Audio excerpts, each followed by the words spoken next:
Yeah.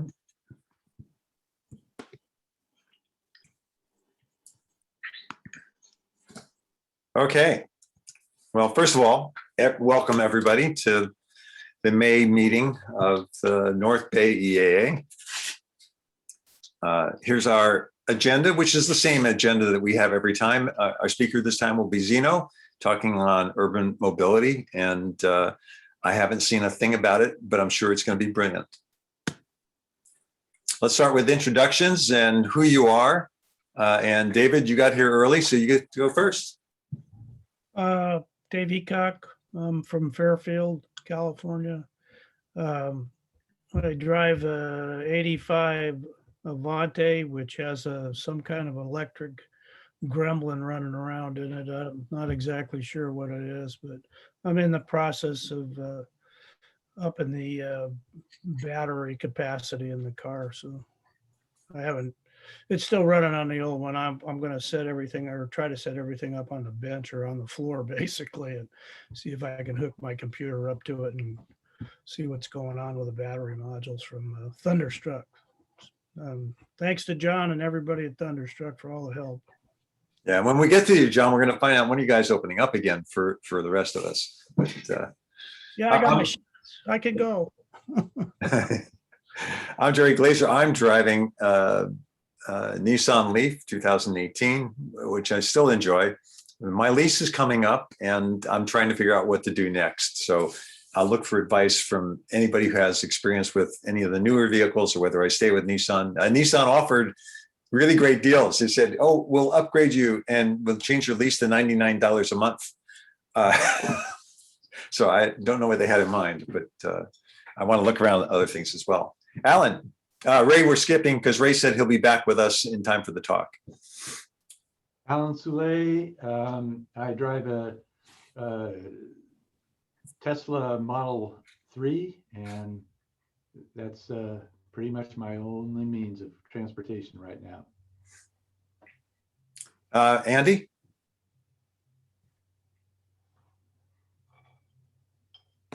Yeah, Andy Ferguson, and we're driving a Tesla Model 3 and a Volt. And that seems to cover about everything for us. That really would take care of everything for you. Brad? Yeah, my name is Brad Morrison. I get around by foot, by bike, and when I'm driving a 2004 Honda Civic Hybrid, which I'm hoping to eventually trade in for a used electric vehicle, should aftermarket batteries ever be available? You know, one of the things I'm seeing in recent studies, you may not need aftermarket batteries. A lot of the new chemistries are lasting. The numbers are really phenomenal. So you might find a really good used vehicle someplace in the 2017, 2018 range that will have another 10 years worth of life to it. So without battery pack. Yeah, the ones I had been looking at, because some of the cheapest Nissan Leafs from like 2011 and 12 and 13. Right, yeah. Oh, okay. Yeah, 2011 has a different chemistry and a different layout. 2013, the vehicles start changing. But if you want to send the 2011 to England, we had a person or something last month. There's guys replacing the packs and there, and they make them longer and whatever else. There's nobody here doing it yet, though. Up in Seattle, I think, or in that area. Oh, yeah? Okay. Sonia, you're up. I'm Sonia, and I drive a Model 3 and a Chevy Volt. And yeah, same thing, but I did get to Oakland last week. That's about as far as I've gone in a while. John. Demute yourself. Yeah, you are. Demute. So John Palmerly, work at Thunderstruck Motors, as some of you have heard and know. Still driving this little Geo Metro, green one with a Nissan Leaf conversions. I had a few issues recently with the kludge together motor mounts that we initially used that were starting to fall apart, and so I did a new kludge. I re-kludged it, and it's better. It was having a lot of noise, but I'm really excited because I'm starting to do the final work to get my truck back. And I may put a a first generation Nissan Leaf, one with the motor that's separated from the inverter, into that truck. And we're, as you heard from David Heacock, we've got a new device. Well, he didn't say it, but it's a new BMS that kind of is an all-in-one unit that handles the charging and the battery management at the same time. And we're finding more and more of the batteries that are out there that we can actually talk to with that. So it makes, when you can use a battery, for instance, something like out of the Model S or other, like the A123 cells that David's using, you can plug this thing at 2 wires into the BMS, and it can talk to a pack of hundreds of cells. So without any wiring whatsoever. I mean, the difference for a do-it-yourselfer with that kind of situation is beyond incredible. It's 2 wires instead of hundreds. So we love to see that kind of thing for do-it-yourselfers coming in. As some of you talked about battery replacements and stuff, it's there's hope there. But Good. Zeno. I'm Zeno from Amsterdam, and temporarily lost in California and living now in Sebastopol. I mostly try to ride my bicycle in town. Haven't been out much, although recently I went to Yosemite. I borrowed a car from Max. He is on this call, I believe. His Tesla 3, and this, I think, was the first longer trip in an electric car where I was this driver myself. So it was quite an experience to drive that car, to try to find recharging and manage the dashboard. And I got lost in the valet mode. And so I don't know whether you're familiar with the valet mode. It's a black hole. If you get in and you don't know the PIN number, you passenger airbag doesn't inflate anymore, because Tesla, being these engineers that they are, they don't trust the valet not to take out her boyfriend for a joyride in the Tesla. So they kind of disengage essential elements of driving the car. So that was quite an experience, but I did enjoy it. I have myself a Honda Insight. I think it's 2008. It's pretty old, but it's probably the first car that I got attached to. I'm not really a car buff, or like most people here. I seem to know a lot about cars. And honestly, I don't know. I mean, it was a funny anecdote, if we have time for that. I was in Yosemite, and there were 2 people on the parking lot who were talking in front of the car I had borrowed, or at least I thought so. And so I walked up to them and I said, "Are you admiring the car?" And then it turned out I was actually standing in front of another Tesla. That was not the Tesla S, that was some other, or not, it was the Tesla S, was not the 3. And they took it quite graciously that I was so confused, because for them, probably these differences are magnificent and large. And when you look closely, yeah, you can see that the shape of the car is a bit different. I'm sorry, I'm with you, Zeno. All Teslas look alike. So, all right, Lowell. Yeah, Yeah. I'm just telling you, just to give me my yeah. Okay, Lowell, you're up. Rundown of my inaptitude around cars. Yeah, thank you. Okay. I drive a Tesla Model S 2014, which I continue to be delighted with.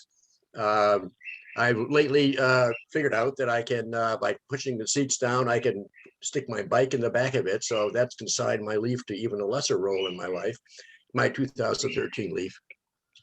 It's just the contrast between those 2 cars is so dramatic. It's really hard to go back. I'm to the point where I'm kind of forgetting how to work the damn thing, the Leaf.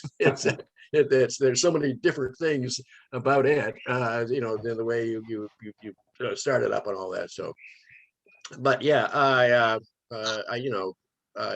if I were to get another car, replace the Leaf, would probably be with a Tesla, or something of that nature. I'm willing to consider other cars, but it's certainly making me very happy right now. Cool. All right, Caleb. You have to unmute yourself. There you go. There's the button. Yeah, usually spacebar works, but in this case, decided not to. So I have a 2015 BMW i3 that hasn't left my garage in almost a month. So, yeah. I have a couple other things that I drive around occasionally that aren't so eco-friendly, but are entertaining. So, that's kind of my transportation these days. All right, Lawrence in the South Bay. Hello. So I have a Bionics electric boost gold rush replica recumbent bicycle with a fairing, and that's a lot of fun. But most of these days I walk, and my girlfriend has leased a 2019 Chevy Bolt, which I do most of the driving on whenever we do anything together. And I'm quite fond of that car. I've been thinking a lot recently about how to get emergency power out of it, preferably from the traction battery, not the 12-volt battery. So that's something I've been thinking about. But one of the things you can do is you can get it off the 12-volt battery. You leave the vehicle turned on. It keeps charging the 12-volt battery, and you get fairly good power out of that. I'm familiar with that. You get about a kilowatt. Yeah. If you hook up a traction battery, you can get a whole lot more. But CCS won't let us do that through the fast charging port for a few more years. Yeah. And I actually wanted to mention that CHAdeMO in Japan has allowed you to get power out of the fast charging port, but CHAdeMO seems to be being phased out on the Nissan Leaf. So if you're thinking about another car, you may want to think in a different direction and look for a CCS port. Yeah. Take a look at the new Hyundai Ioniq 5. It's not related to the current model, but they have an adapter that I don't know if it's an add-on to sell with the car, if it comes with it, but it literally plugs into the CCS, and it has a plug on the end of it.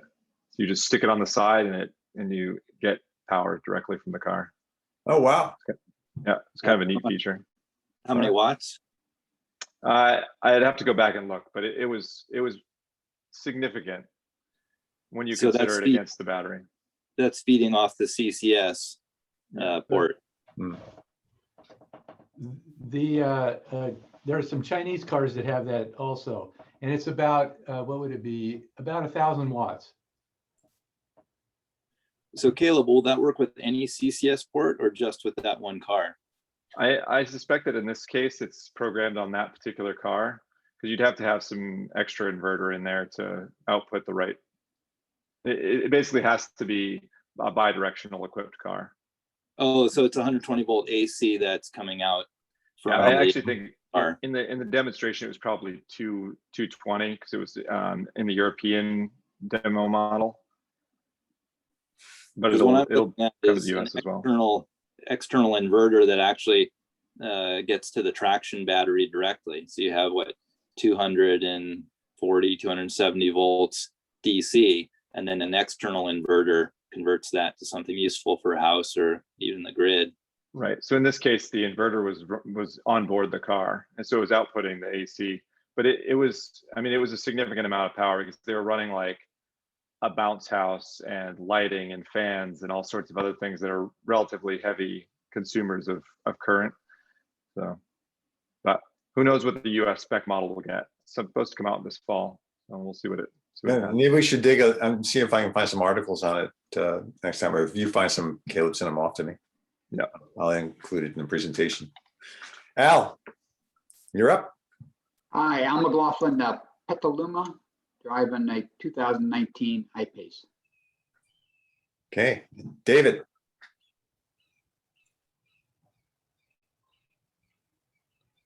Find that mute button. There you go. Yep, yeah, I found the unmute button. I'm on my phone. I normally do this on a laptop, but I'm doing this on my phone, and you can see my ceiling deck behind above me. But, and that's relevant. I mean, we have a 2017 Bolt and a 2020 Leaf. That is our fourth Leaf. We 11, 15, 16, and now 20.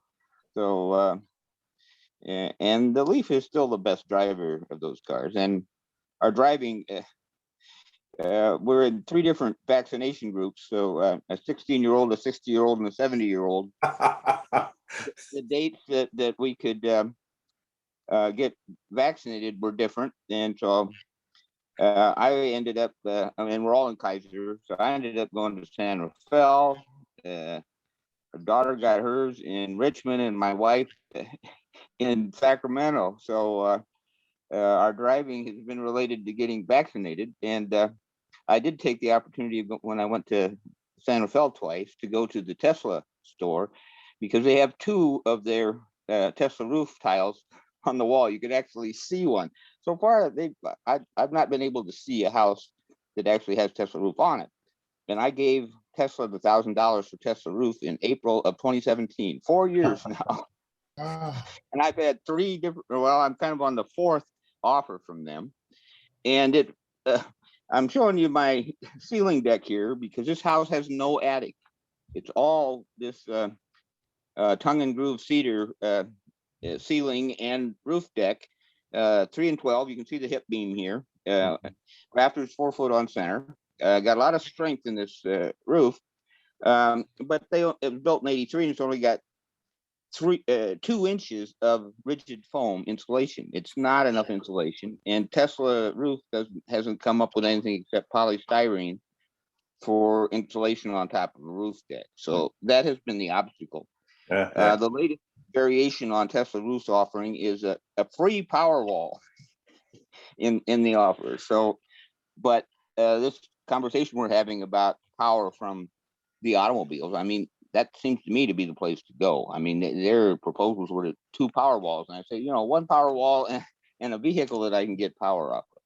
Well, you can try looking at putting an HB shield on top of the foam, and then you can put the Tesla roof on top of that. Right. Well, I'll send you. Hey, David, if you want to see a Tesla roof, there's one on the street called Witter. It is, if you turn on Elphick on the south end of Sebastopol and keep going straight at the curve, about halfway down, there is a very newly installed Tesla roof. All right. Good. Ken, you're up. Ken Coker. I have a 2016 Tesla Model X, and my son drives a 17 Chevy Bolt. Ellen, we see your ceiling. Are you there? Maybe Ellen walked away. We'll come back to her. Max? Hello, everyone. I'm Max Caruso, Sebastopol. I mostly drive that 2018 Model 3 that I loaned to Zeno last weekend. I also have a 2004 Toyota hybrid, Prius. I have a Prius that I've had since I got sucked in by the technology in 2004. And then I go biking with Zeno once a week, but mostly I use the Model 3. All right. Good to be with you. Cecilia. Hello. I currently drive only one car, and that is a Tesla Model 3 2018. And apparently my camera's not working. Oh. We don't even see your flower this time. I tried to turn my camera on and it didn't come on. Oh, okay. Lawrence, I have you on the screen twice. You've got 2 devices on? I do. I've got it's allowed. Don't worry about it. Phone. It's a long story. Yeah, that's me. I have 2 on as well because I'd like to see whether I'm presenting the right thing. So you see the next one says G, and that's me as well. Ellen, you got one more chance to say something if you're there. Okay. In that case, we're going to jump into the presentation, back to the presentation. That's supposed to be like, whoops. There we go. Yep. Chapter business. I didn't miss anybody, by the way. And raise your, no, don't raise your hand. Say something if I missed anybody. Okay. We have 36 paying members out of the 138 members who belong to the mail group that we have. And we have 20 members that have expired EAA memberships. One of the things I get now that I'm president is I get a notice. Oh, your camera's working now, Cecilia. Good. Now that I'm president, I get a notification when somebody's membership has expired. So I actually took a look and I sent notes to any of you who had expired memberships in the last year or so, in case you just forgot to re-up. Also, as part of that, Alan pointed out to me that there was an invite to Alan by our House Representative Huffman to join for a breakfast, and which he's been doing for years. So I joined for the breakfast, but there was no coffee, there was no Danish because it was all virtual. It was pretty interesting though, from environmental groups, and the NBEAA is one of the environmental groups that was invited. But it was the only transportation one. The rest of them did something else. I'll just remind you, right after this meeting, within the next day or so, I'll send out a note soliciting anything that you've read, any interesting news that you want included in the next meeting. We had a short list this last time. But if you read things and you think it's cool, send it off to respond to this message with what the highlights are of what you just finished reading about. And we're always looking for speakers, and Zeno is going to be our speaker today. There's lots of topics. Somebody recently said, oh, you just do electric vehicle topics. And I said, no, we do all kinds of environmental topics and policy topics, and sometimes I can bore you with a talk as well. So think about doing a talk. Our last talk, Woody gave us on what Congas has been doing and how they've been trying to discontinue gasoline stations from being new ones being installed in the county. And there's a number of communities now that are starting to put this into their zoning, limitations on the number of gasoline stations that are putting in pumps. I wanted to cover this. It's a restatement from our previous meeting and clarifications, because I sent out a note saying, this is what I think we agreed that we would do in order to support an issue or do something as an organization. And the issue for me was that we had a couple of requests. Would we support or sign on a letter? And it was before we had our next meeting, so we couldn't have a vote. And then who can vote and who can't vote? Here is what I believe we all said, and I restated it, and I'll explain it as well. So the NBEAA determines the public position of the club through a vote of the active EAA members. That is, those people who are paid up on the EAA, were associated with the EAA. So those are the voting members, and the vote outcome is determined by a majority of all of the voting members. That would be the 36 members right now, expressing the same opinion, or at least 5 days having passed to develop a consensus, the opinion of the majority of those who have voted, being that if only 10 people voted and 6 said yes, and 5 days have gone by, fine. And unless circumstances require it, like we have to have a determination before our next meeting, we wait till the next meeting to finish off the vote. And so any votes that were not done through a poll would also be then collected at the meeting. And then we would tally it and make the determination at that point. Does that sound right to everybody? Sounds right to me. Does that mean that, like, if 3 members vote, and 2 agree and 1 opposes it, it would pass? Yes.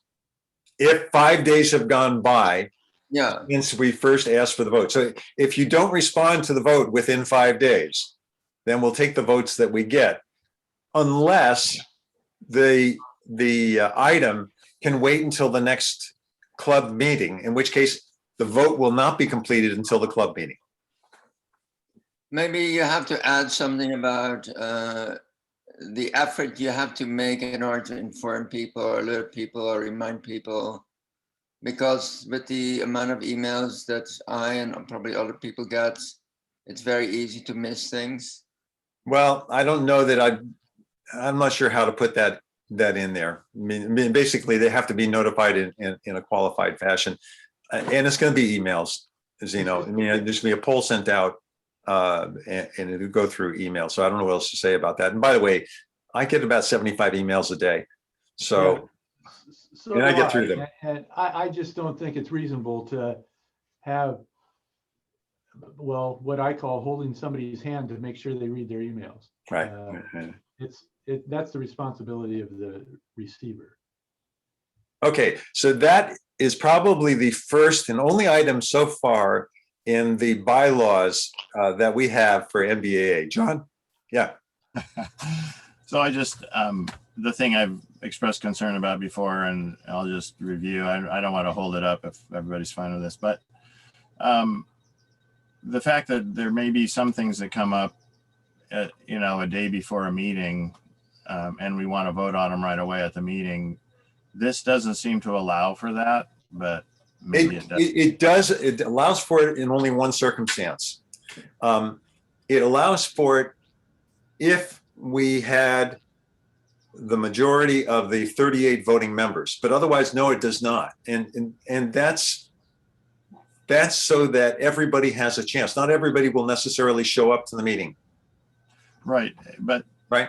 Yeah, but the point is that the meetings are announced 5 days in advance, so that anybody knows that if they're going to vote on something, if they want to vote on any issues that come up in the meeting, that they're duly notified. Yeah. But if you're just to use the circumstance that the thing came up the day before the meeting, and now we want to vote on it. Okay, we've announced that the meeting's coming, but we haven't announced that there's going to be a vote. But the point is that you always know that there are things that could come up in the meeting.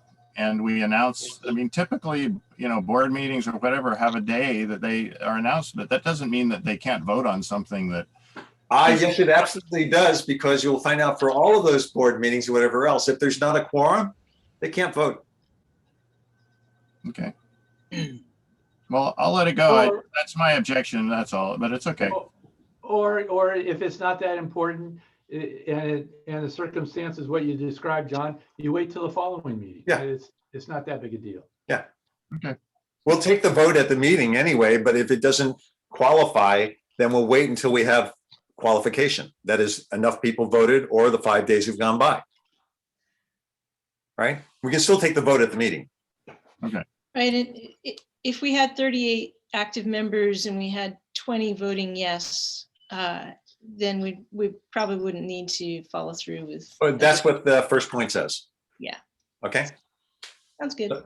I tried to make it as reasonable as possible, covering everything. And just your last point, John, was that I tried to leverage it in as close to what you wanted as possible. All right. Okay. EV events. Nothing to identify, even though we had Earth Day come through and there's a lot of news on that stuff. So Sonia, you sent a couple of these and I had very little news. And so I've included both of them. Do you want to speak to this? Because yeah, I was kind of looking on behalf of a little side conversation I was having with Tor, who attends a lot of our meetings. And, we were talking about Ego brand, weed trimmers, and all the other brands as well that, have kind of become a kind of a bigger section of the big box store sales in the springtime. And so I looked at the more general kind of reviews that might be available. And Wirecutter is, one of the review sites that I look at a lot. It's run by the New York Times, and they ranked the weed whackers in the top 3 were ranked that were all electric. So the top 3 were just happened to be all electric, and then they went into a couple of the gas powered ones that they also liked later on. Wirecutter is a little technology focused, and so I think the next slide is But your key takeaway on that one, I mean, I didn't get it when I first saw it, was when they ranked them and they didn't say gas versus electric, they just the said, electrics came out at the top. they're just like, if you're gonna go buy a weed whacker today, here's the top ones. And why would you, subject yourself to that greater amount of noise and the hassle of going to pour the gas into it and carry that gas around when you could be carrying a nice, clean, heavy battery. Yeah. Just nice and heavy. But and I have to say, personally, I've had the Ego, I guess the better name is line trimmer or something like that. And I haven't noticed any degradation of the battery in 3 seasons now. But there might be, how would you know? We might have to buy one because we're using the extension cord. Yeah, if it was 20 versus 22 minutes or something, I don't know. Like, I don't have a lot of sense of that, but they work great. And so then with Popular Mechanics, they chose the same methodology. They were like, hey, if you're going to go out and buy a mower, here's a bunch of mowers. And they kind of had more kind of fossil fuel manly language around a couple of the write-ups saying, if you really want something to I circled this part right here in red. Okay. Yeah. The reason why I circled it in red, because I go, what? Yeah. So they're a little confused by that. They actually ranked a lot of the electric mowers quite highly, and then maybe someone else came in and was like, let's make the gas mowers sound a little bit more muscular somehow. So they bent the truth there, right? They kind of, that's not correct anymore. Yeah, I don't think that's correct either. I mean, Yeah, does anybody else know better that the gas mowers might have more torque than electric? I'd say that's inaccurate reporting at this point. Yeah. But I was surprised that Popular Mechanics commingled electric mowers and declined to really address the fact that there was this mixture of technologies now.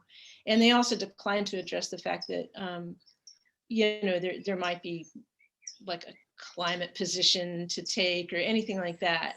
So that's a really interesting approach. I don't have anything against it. So there's a lot of different mowers. And then the last thing that I found out, I'll mention real quickly, is that the Ego brand line was available at Home Depot, but it's somehow switched to Lowe's. And so you might look and say, wow, are they going out of business? They're no longer at Home Depot. What's going on? There's something going on there contractually at the wholesale level where Lowe's and Ace Hardware now have that Ego line. And, there's Ryobi and other, lines that kind of come out of the power tool side as well. I have a Ryobi riding mower that I've had for about 2 years now, and I have really tall weeds. I have 2 acres of grass. It's performed terrifically for me. I don't notice any degradation of the battery. I do think it's high time, in fact, to swap out the blade. I've ordered a new blade from Home Depot. That's important. These mowers do have plenty of torque, but they need sharp blades in order to do a good job on heavy duty grass. Yeah. But that's probably true of gasoline powered ones too, right? Need sharp blades. Yeah, so in Sebastopol a couple of years ago, there was a discussion about leaf blowers, and there was an effort to ban it. And I think other communities in the Bay Area, you cannot use a leaf blower. Gasoline powered ones, right? Well, it was never clear. In Sebastopol, it was referred to committee, and I think then it kind of disappeared from the attention. that we have in town, and I think it was never acted on. But certainly the leaf blower issue, I think, is alive in different communities, especially because they're all kind of being used at the same time and Saturday morning, and it can create quite a stir in a neighborhood. So that's another thing to keep in mind. I mean, there is some kind of an irony here, I think, because we have too much lawn in the United States, and so now we're going to be green with our electric lawnmower. So certainly something to reflect on. Maybe one thing to do is if you have a lawn, think about how you can have a smaller lawn so you can do very well with your electric lawnmower rather than expecting to ride around on it. I had cousins who came in from the East Coast and they were blown away by the fact that people didn't have lawns and said, that's not very nice of them. They should have lawn. I said, we're in a desert state. You don't put a lawn in. Right. At the state level, there's a bill currently to ban gasoline-powered leaf blowers throughout the entire state. And in most cases, until the newer electric units show up, most of the guys who are in the professional field complain because if you try to ban leaf blowers, the amount of labor that it adds for raking turns to be substantial. And I've been through that with the Climate Action Plan in the city of Sunnyvale. Down here in Palo Alto, if I might add, we have a gasoline leaf blower ban. Yeah. But unfortunately, it's not enforced. And if you try to get it enforced, usually it isn't really. But some people have provided outlets, and some of the guys show up with extension cords and electric plug-in leaf blowers. And some of them now are also buying electric leaf blower, the battery ones, which seem to be quite effective. The plug-in ones don't seem to be quite as strong as the gas ones, but the battery electric ones seem to be just as good as the gas ones. Yeah. Next up here on this slide, a new class of vehicle. I had to look this up, LEV, which was light electric vehicles. Essentially, it's talking about 2- and 3-wheeled vehicles. And there's actually a group now, because they're feeling left out, that there's incentives for electric cars and trucks and whatever else, but there's virtually no incentives for light vehicles. And their push is in the urban areas that this was the appropriate thing to have. What was interesting in this one report that I read was that 46% of the e-bike commute trips in the city of Portland, Oregon, replaced car commutes from the previous year. So I thought that was really interesting to see. I mean, a change in a year's time that people started using the light vehicle options. So they've been asking for rebates now and networks of routes, because you don't necessarily want to use the same car route, and secure places to park. And we're seeing this in next door in Sebastopol, people saying such and such was just taken from my property. So they were looking at this. And then also to hear, it was 60% of the LEV riders surveyed in Paris were in cars a year ago. That was the one I saw. And Denver is the process of redesigning Denver so that there's light electric vehicle hubs where you can park and where you go to and whatever else. So my little title here is, can 100 years worth of car-centric planning evolve into a different kind of planning effort? And having been on planning commissions, I have to tell you, that's very difficult to break through, because almost every time when you don't want to have more parking because you want people to get out of their cars, every time that you approve something that has less parking, you've got 25 people that show up at the meeting saying there's not enough parking. And yet the whole reason for doing it is to force a change in our behaviors. Jerry, I think Portland just passed a new kind of zoning or planning decision around no minimums for parking. And if no minimums for parking become more popular, everyone's going to arrive at the meeting saying, I was late. Well, and we have, by the way, we have something comparable in some of the zoning in Sebastopol, for sure, in the city of Sunnyvale, which I worked on that land use and transportation element for that city too. There, they don't have minimums anymore. They used to always have minimums. My name's on the general plan from 1993. My name's also on the general plan from 2013. And the difference between the two, one specified a minimum number of parking spaces, and the second one specifies a maximum number of parking spaces. I think you sent this one in, Sonia, is that right? Yeah, I did. I read the article in more depth, but why don't you give your take on it first? Sure. So UC Davis did a survey, and I think I was part of it at one point, to determine, EV retention, and a very small percentage of the people that they surveyed had actually stopped using an EV, had sold their EV and no longer had an EV in their household. And so they kind of focused in on that smaller group that returned their EVs, and found that they were from smaller households. They had fewer vehicles at their disposal. They tended to be younger and earned less. They tended to live in apartments, and more of them were women, which is the same. I just wanted to point out that that's the same thing as socioeconomic. You will see that any time it's, there's a lack of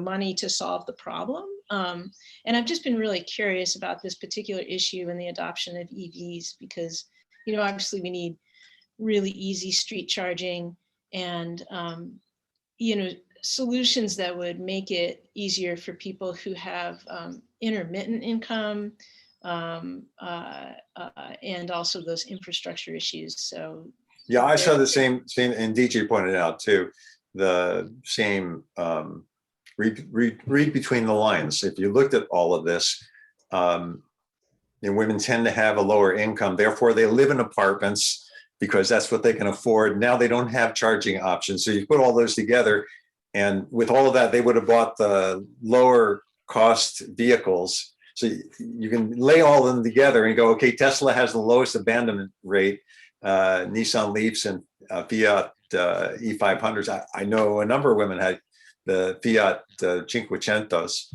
and had lived in apartments and then gave up on them because they could charge at work, but sometimes the chargers weren't available at work, but that was about the only place they could charge. This issue of charging where you live is a dire issue. Yeah, it really is. The place I bought down there in Foster City, it was built in '73, and it has a bank of circuit breakers for each of the units in each building. And there's a piece of equipment that's, the model number is DCC9. I forget, it's not Electrolux, but it's something like that makes it. It's a Canadian company, and you can connect it to your system, and it monitors the output from the main circuit breaker for your unit. And when the output reaches 80%, it'll shut down the charger. So it's all there. The problem is there's I think you call it a CAN or something up above all of the circuit breakers that you have to use to make these connections, and you can only make, by code, only make connections in the ends. Well, the ends are 4 inches by 4 inches, maybe 6 inches by 6 inches. So in other words, only 2 people in my whole building can use this system to charge their cars. So I don't know what's going to happen. I'm going to get it because nobody else in my building has it now, but and maybe one other, and then everybody's going to fall into this category that's in these charts here. It's a real issue. And you find in most building codes today in zoning, if you're building new multi-family multi-unit dwellings, there's a requirement now for wiring up the parking spaces that are available. Now, there's no requirement in most cases to put in charge stations, but that last mile of running the power there and having enough power is one that's constantly there. And that's great. And for new construction, that's true. It's these existing buildings that is going to be a real problem. Yeah. Anyway, this was an interesting study. If you read some more details in the studies and some of the numbers go along. Can I add something to this? Can you go back? Yeah. Well, I'm saying this is still part of the same one, but yeah. Yeah, so this relates to another report that came out in the last month, I think, about families that have more than one car. Mm-hmm. And it turned out that families that own more cars, that if they replace one of them by an electric vehicle, and they then upgrade the other car, it's less likely to be an efficient vehicle. So they compared within the two car families, those that buy an efficient vehicle with those that didn't buy anything. And then the next upgrade in their fleet, a household fleet, was affected by their earlier choice of a more efficient vehicle. So that is important to kind of for policy, because if you try to make people buy more efficient vehicles or electric vehicles, you have to be aware that this can have effects within the choices that they make in the future. By the way, I just didn't point out this one graph right here, the very satisfied category for safety, for reliability. I think these graphs were pretty interesting as well from the study. The link down below takes you to the study and covers the other material on it, and where people charge and the level of charging people are looking for. That was also interesting. So there's a lot of details in this report. I wanted just to add something about charging from older homes. Yeah. We've got a 100-amp panel on a 100-year-old house, and there's room to put in a breaker. There's even breakers that rarely get used, but the local codes require that we put in 200-amp service panel, just because the way they count things up, and it just doesn't make any sense. Yeah. There's no reason at all. Electrically, we can't do it, but they've got their heads stuck in the dark ages about whether or not we have to expand our panel in order to add the charger. Well, you'll find some other things that are happening as a result of that too. I mean, Sunnyvale has a reach code now. Mountain View has a reach code. Palo Alto, I don't know if they have it yet. But one of the challenges with the reach codes, most of them now specify either all electric ready or all electric going forward for construction. And in all cases, what they're finding is that 200-amp panel is probably about the minimum that you want to have because of the number of things that you'll be connecting. So no, I was lucky. I have to disagree with you there, Jerry. Oh yeah. I have the service going to my unit is 100 amps, 240 100 amps, and this DCC9 piece of equipment will allow you. I had to do a load calc, and the load calc worked out to where the normal use without the charger in the unit was less than 100 amps. And so with this DCC9, it prevents any additional current being taken from the main circuit breaker. So well, I'm going to look into that, Alan, because I'm working on an energy group here in town. And one of the challenges when we talk to staff is they go, wait, we don't have enough electricity to have all electric homes. And that's the of course you have to think about it. You have to charge at night when you're not using the other things to overload the system. Yeah, but it's not just the car. I mean, in this case, yeah, you take my house, and furnaces are electric, heat pumps and water heaters are heat pumps. The ovens, electric, everything is electric. So you start adding it up. Although I have to admit, I don't think I've ever gotten close to the 200 amps. Let me get back in context here. There we go.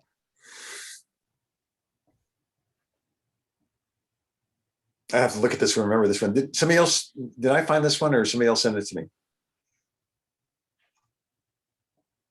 Okay. Last year, global car sales dropped by 6%. EV registrations increased by 41%. So you can actually see what's starting to happen. There's over 10 million EVs on the road today. It accounts for, you sent this to me, Sonia, I'm pretty sure. It's now accounting for 2.6% of car sales throughout the world, whereas I know just a couple of years ago, it was less than 2%. Europe now has more EVs than China. That blew me away because I thought that wasn't possible. There's by the end of 2020, there's 600,000 EV buses and 31,000 EV trucks. We should have stayed in the business, Caleb. The EU incentives and regulations have increased sales there. In the EU, they have a very stringent carbon ratio now that's required. And so that actually is impacting dramatically the number of EVs that are being sold there versus the diesels. And 18 manufacturers have announced increases in their all electric models, and with 4 new all electric trucks available. And Q1 of this year, in the middle of a pandemic, showed 140% growth in EV sales year over year. So there's first quarter of 2020 versus first quarter of 2021. It's 140% increase, more than doubling the number of EVs being sold. And here was the forecast, no, sorry, not forecast. This is actually reading of where they're being sold. Look at China. This is sales. What's China? What's China? China's this one down here on the bottom. I don't see it. You don't see it? Wrong screen. On the graph? I have my cursor here, John. I don't see your cursor. It's off screen for me. Let's see. Oh, I'm screwed up. Yeah, I know you've screwed up because I actually displayed on another. The reason I'm here is to make sure that I haven't screwed up. Yeah, I thought that the screen was going to shrink on me. Well, never mind. Okay. User error. User error. Now, it's funny that the other day I was in a webinar on telescopes, and everyone was complaining that the focus, I mean, it was all blurry, and including the guy in France who was giving the talk, it was all blurry. And somebody sent in, change your screen to 720. And the guy who's giving the talk is trying to change the screen to 720. What the person who was saying was, all the rest of us, change your screen to 720. And suddenly everything came in sharp. User error. This one I thought was pretty interesting too. Here's the global EV outlook. I got this one out of the IEA as to what we're forecasting as far as new vehicles. And I believe if I do this, I will zoom in. And they're talking about both the percentage of sales and the number of new models that are expected. Daimler's expecting 10 new EV models in 2022. Ford's expecting 40 new EV models in 2022. Nissan and Renault, 20 new models. GM, 22 in 2023. We're talking about a year, 2 years out, the number of new models that are showing up. This is pretty phenomenal. Yeah, John. I hope not to interrupt you, but you know, when we talk about new models, I know I start to have a reaction, and I think it partly comes from my work at Thunderstruck, where we're working, you know, daily. I talk with people who are creating their own vehicles or repurposing vehicles, and I'm just interested that in all the discussions, I know repurposed and converted vehicles are, you know, probably less than a fraction of a percent, but I'd really like to see kind of global consciousness get to be more inclusive of that element, because as the gas cars are going to be knocked out, they're either going to go to the junkyard or they're going to get converted. And conversion is just such a much better option, you know. And I just would love to see the data start to, you know, be included in these reports about converted and repurposed vehicles. Anyway, that's my input. I wonder where they would get the data. Yeah, that's a good question. That's a very good point, Ray. John, is there some kind of industry organization for reconverted vehicles? I can't say there is. That's usually where stuff like, you know, information about that would get sourced. Right. So I guess we have to start that. I think And Volkswagen offering the conversion powertrain for old bugs and everything else that had the rear engine. I haven't seen anything about that, but that probably bring up some numbers, but that's pretty expensive. Yeah. I imagine DMVs might be a good source for that information. At least in California, where you have emission standards, if you converted to electric, the DMV keeps track of that. Well, thank you. Yeah. It'd be hard to capture that data because it's really just like it's basically changing your fuel type on a existing registration if it's, you know, if you're bringing it that way. Otherwise, you're going to have to look to see was that a model that was electric or was it a gas model? I think you'd have a lot of picking to do. If we had the data, that would be easy to. I would think that would be easy to filter out because of the models that are known, but maybe not. I just don't know if we get the data. I'm guessing, John, that it is not. It's not impactful. As I just spent. There was a 4-hour, and they do this quarterly now. 4-hour presentation, a webinar by CARB, and I was driving to Sacramento to go to these before. Where they were covering their plans for how to electrify the automotive fleets in California and what they're working on. There was nothing that they mentioned. There was no strategy whatsoever in converting existing vehicles. I mean, retiring them it was on their list, but converting them's not.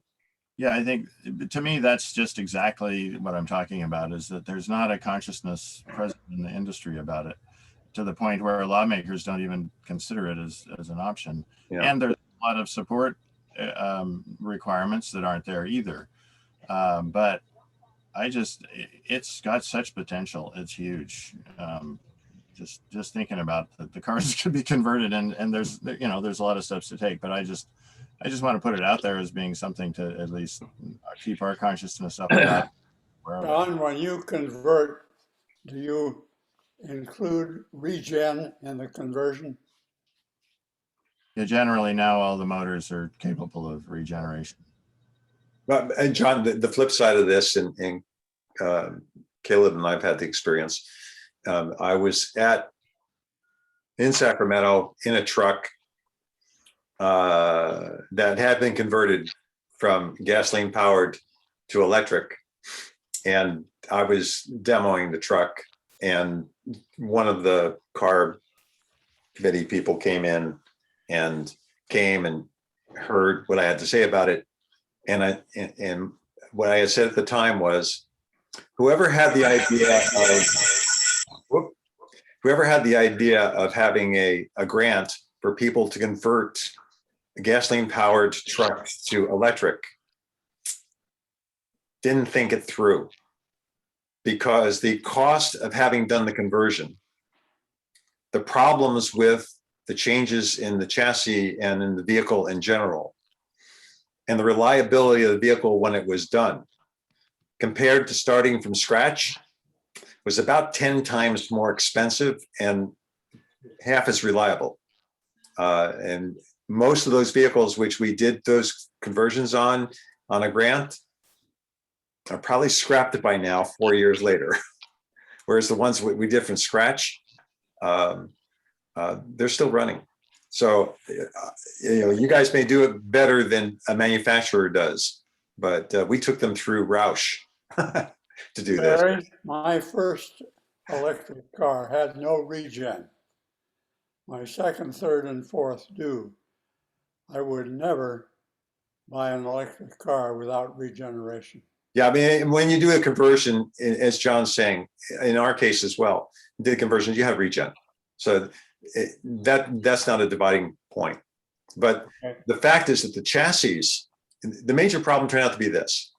The chassis for a fueled vehicle, and you see this too, John, the chassis for a fueled vehicle are designed to take the engine and that fuel and the fuel line, everything else. When you start looking at an electric vehicle, you have other constraints and other needs. And you have the weight distribution is different as well. So all of that required substantial, including moving the steering wheel, which one of the. As someone who authored some of the data to support the report for the actual final output for that grant. Oh, I didn't know you did that. Okay. Yeah. So the costs to run that to actually do a repowered unit far exceeded the value that you would get out of it. And like you said, the reliability wasn't there. The benefit to the customer in this case, because it was a commercial vehicle, wasn't there.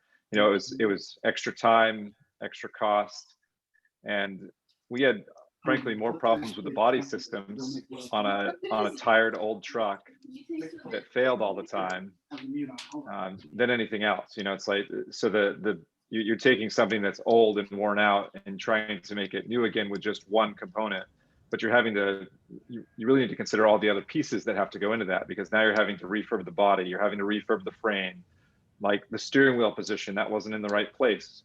You're looking at a vehicle that, several years old, there's no longer support for some of those components. So some of the things that exist and continue to be required for that platform are being phased out by the manufacturer. So what you're doing is you're putting a whole bunch of money into one part of a vehicle while the other part of the vehicle is being phased out and unsupported. So you end up with something that might work great for a while, but then you start having these nagging issues of things that just won't get taken care of because there's no longer a support model for it. Yeah, further down the road. Yeah, I go in the other thing, supporting what Brad was saying earlier, building up an industry now that can extend the life on the EVs. I think in the end that ends up being more valuable, because there is no thought, by the way, in most of the industry on extending the life of the EVs. There is thought in the industry, certainly with Volkswagen and Nissan, on what to do with the vehicle when it expires, as opposed to extending its life. And I think extending its life is a good idea too. The manufacturers might not be so happy with that, because they really no, they're not. Yeah, they're not. Well, both in selling the vehicles, the dealers make the money in servicing them. Yeah. But the motivation from the manufacturers is to sell vehicles that have a very limited lifespan and keep changing things and convincing you need the next best thing. Yeah. If you're a company like Apple, you actually sabotage your old stuff so that you have to go out and get new stuff. Yeah, and that's why, Lawrence, it's a separate industry, but it's an industry that hasn't developed yet. And so even the sourcing of materials turns out to be problematic. And that's why the whole point of, do I get a 2011 Nissan Leaf? The answer is no, you can't really get a battery pack for a 2011 Nissan Leaf. And if you can, it's too expensive for what it was compared to what's available today. Alan, and now that you're telling us that you're moving, oh, he's gone. That's right, he had to leave early. Yeah, I saved this one for him. Now that he's moving, I figured it was time for Alan to hit the road again and drive around the world again, because there's now superchargers that will take you to Everest Base Camp. Nice. And I'm sorry, Alan's not here, because I'm sure he's taking all these roads as he drove his Tesla around the world. Part of this, it was interesting. China has 700 superchargers, given the depth of the Chinese electric market. Imagining they have superchargers for Teslas, it seemed really strange. And announcement on bigger EV airplanes by Aerospace. Just announced that they're now working on a new 8-seat And I just saw something from NASA also. NASA is trying to reuse and change the transportation system in the United States by using the thousands of small airports. And until we had electric airplanes where they had reasonably low cost for operations, that was impossible. So at this point, aircraft like this with 8 seats to take somebody from Sebastopol to SFO, instead of having to move to Foster City so you get to the airport easier. NASA's now looking at how do we do that, because there's so much of the United States which is underserved because it's served out of the main hubs, and to get from the hub, from where you live to one of those hubs has become an issue. Anyway, these guys. Can you tell us how much like the equivalent, fuel-based 8-seater would cost? I have no idea. This one's $6 million? This one's $6 million. It's probably about this for 8 seats. It's probably near that. One of my friends just bought a plane, was a 6-place, goes about this speed, and it is engine powered. And I looked on the web to find out how much he might have paid. The cheapest one I could find was $2.5 million used. So I knew they'd be about $5 million. To almost cost parity, it seems. Yeah, almost cost parity. I mean, yeah, and that's what they're looking at. And the operating costs would be much, much lower. Lower, yeah. Actually, here, you've got the numbers down below. Oh no, those are there are other electric. Yeah, these electrics, a 2-place electric is probably more like $250,000 new. So that's pretty expensive. Right. The difference though is the range. Yeah. Probably about half the range of those. I included this because David, got me into this? Who got me into this? Or was it Al? I forgot who got me into I gave a pitch when we had no other presentation on a couple of policy ideas I had. And one was, how do you pay for the roads as we get all EVs?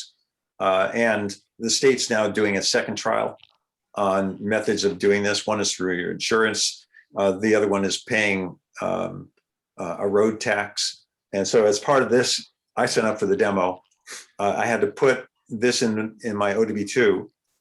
You see it sitting here. And then whenever I thought is whenever I charged at a charge point station, that it would report back what my mileage was. So I got this email over here. It says, here's how far I've driven, and this is how much we would have charged you for those miles. But DJ went someplace and she didn't plug in, but I think she parked near a charge point station. And so they got the report on the day that she drove near one. So I guess it actually picks it up wherever through a radio frequency. I flew with a friend recently and I told him about this, and he said, well, how much is that compared to my gas tax? And so I went and did an analysis. And I said, it depends. How many miles per gallon do you get? So they were charging me, pseudo charging me. I don't have to pay the bill. 2.2 cents per mile. I went and did some calculations to find out for a Honda Accord, what would that be? For a Honda Accord at the pump, we pay about 1.6 cents per mile. For a Prius, about 0.9 cents per mile. And for a GM Humvee, 4.2 cents per mile. And there's also a federal tax on top of that. In any case, the federal tax probably will have to address exactly the same thing. And I've seen nothing at the federal level talking about that so far. Hey, Jerry, I actually have something very similar on my vehicle. I mentioned this last meeting that I switched insurances from Amica to Metromile. And so they gave me one of these devices. I pay for my insurance a flat fee of, I think it's $30 a month, plus 4.5 cents a mile. That one of the, there's 3 different tests they're doing, or 4 different tests that they're doing. One of the tests they're doing is through the insurance plan. So that's part of this same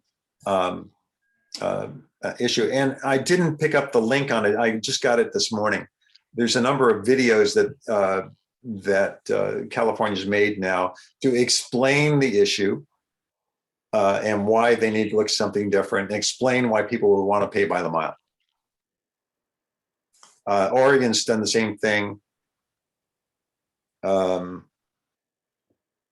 had videos from about 10 states. Multiple states are looking at this. And this was, by the way, not an issue necessarily from EVs. It turns out as gas mileage in vehicles got better and better and better, hybrids started showing up. There's not enough collection of taxes to pay for the roads. I'd like to throw in that my understanding is a fully loaded truck does 10,000 times the amount of damage as a passenger car, and that perhaps the weight of the vehicle, the second or third power even, should be a factor in determining a road tax. Yeah, I mean, there was another pitch that I did recently with the group here where I was trying to figure out a policy for the state on paying for things, and that's part of what I added as well, was the weight of the vehicle was part of the fee structure. That makes sense. And in that case, the Cybertruck would be kind of like a coming back up on the other side, right? Like you'd have really heavy batteries that also increase road wear. Yeah. Okay. What time are we at? Because I don't think we have time for input from the peanut gallery. Does anybody else want to bring another topic up before Zeno starts his talk? Okay, in that case. What?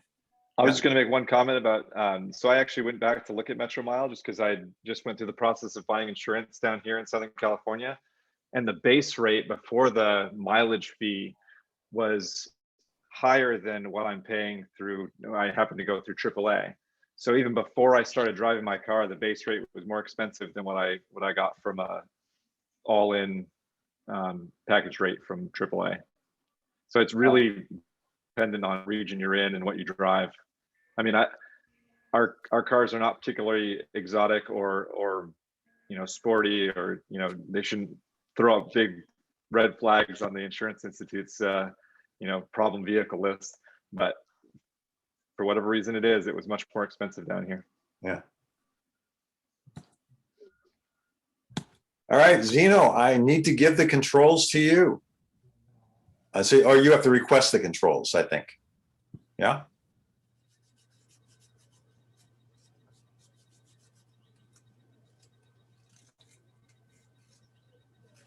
I mean, I have to stop sharing. That's the other thing. Oh, there we go.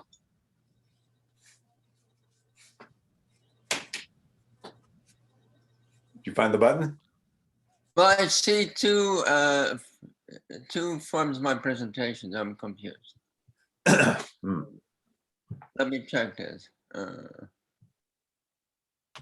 There was a reason for you sending it to me ahead of time. Then you have a backup.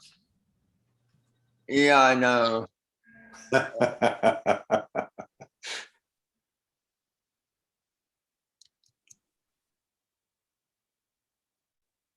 Well, first you need to ask for control, right? Right. Oh, that's right. I already said you could have it. Never mind. I had given you that. Right.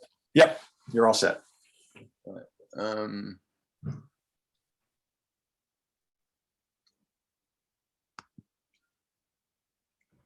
Okay, so well, thanks for having me. I feel challenged and honored to speak for this knowledgeable crowd.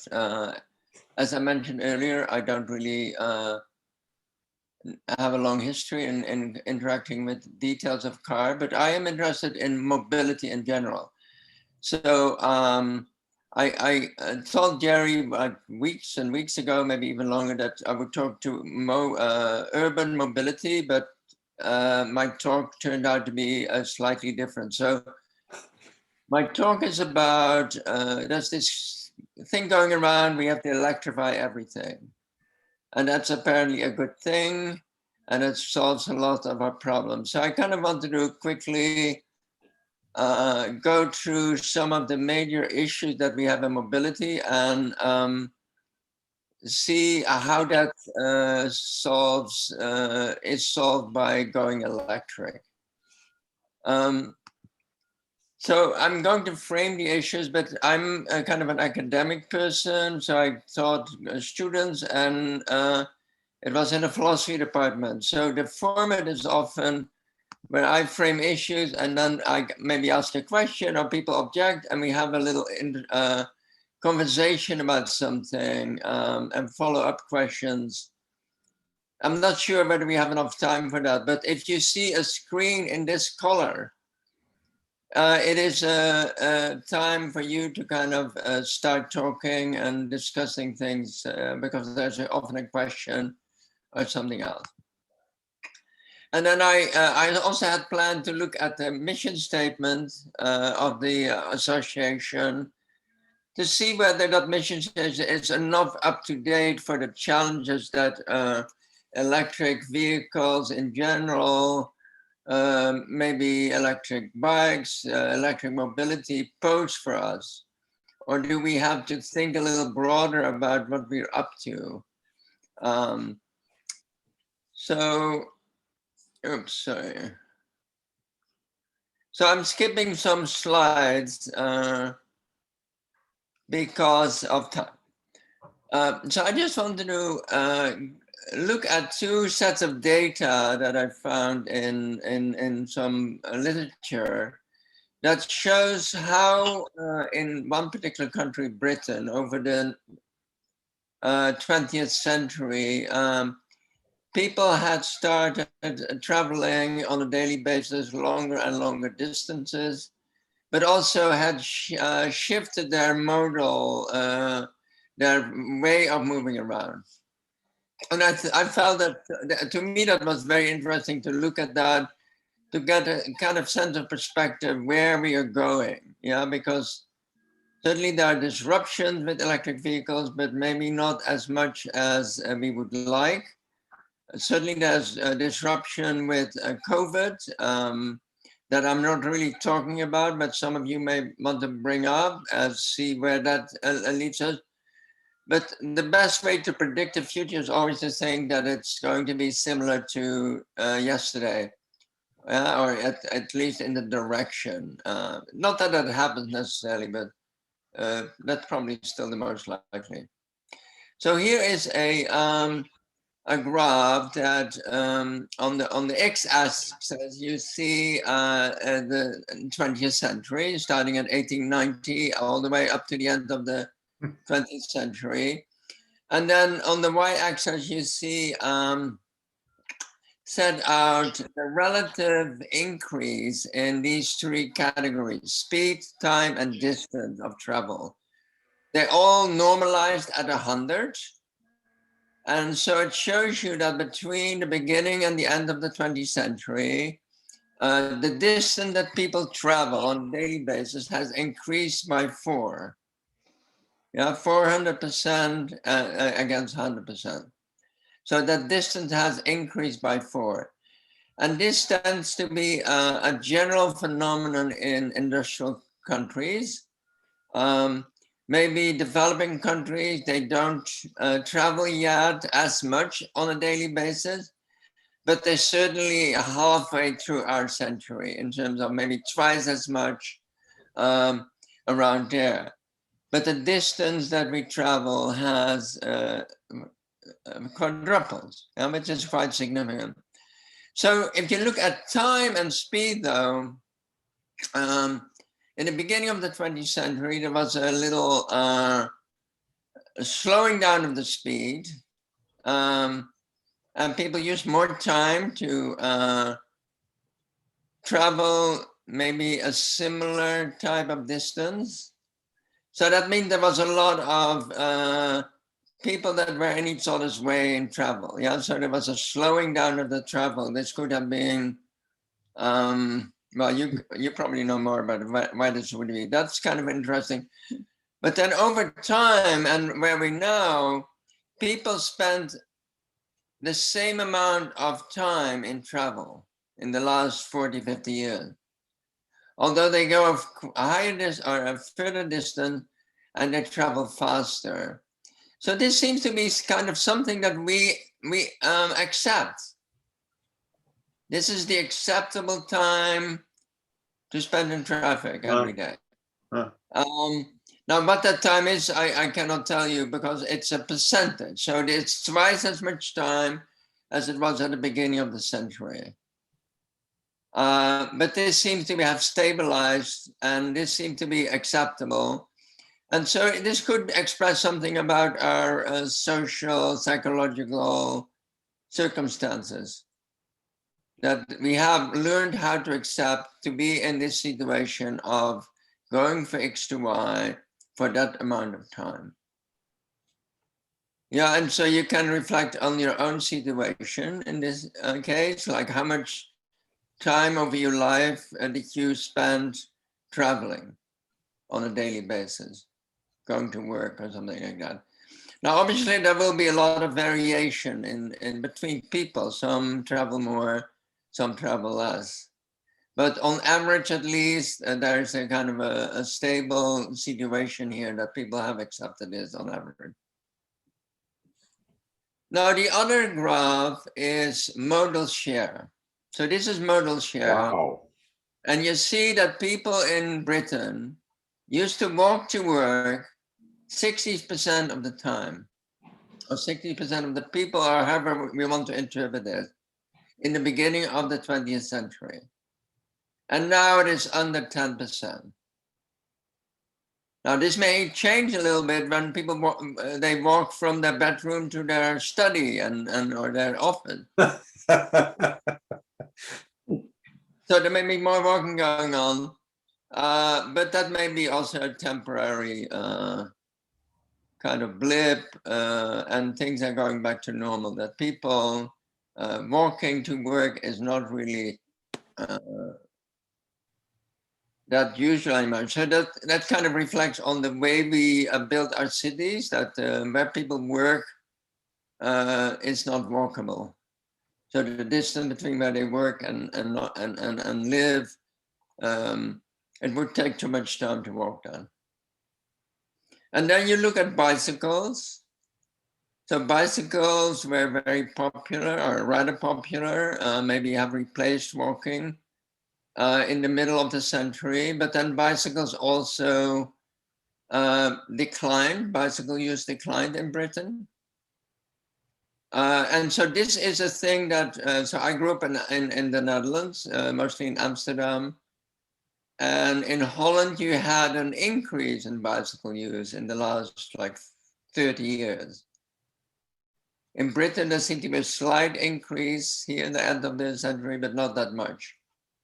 And the modal share of bicycling in the Netherlands and Denmark is certainly higher than in Britain and certainly than United States. Then you have the tram, the bus, the train, the subway, the motorcycle, and then we have car or van. And you see that the increase of the use of the automobile in Britain in the 20th century. Yeah, so it kind of gets off the ground slowly in around 1900. And at the end of the century, 50% of the people use a car to go to work. And this is, I don't know, I speculate here, but it probably is, most of it is single-use vehicles, people that have a certain place of work. Yeah, maybe people pick up a colleague, and in some countries that may be more socially a norm, but on the whole, I would guess that even in Britain, people use their private car to go on their own to work. Zeno, is a tram more like a bus or is a tram more like a train? What do you think? A tram is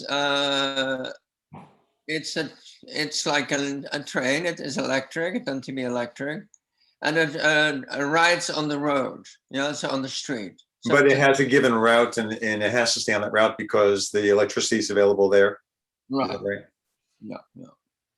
So my question to you is, where do you see these trends going with electrification and why? So what happens if we see electric bikes?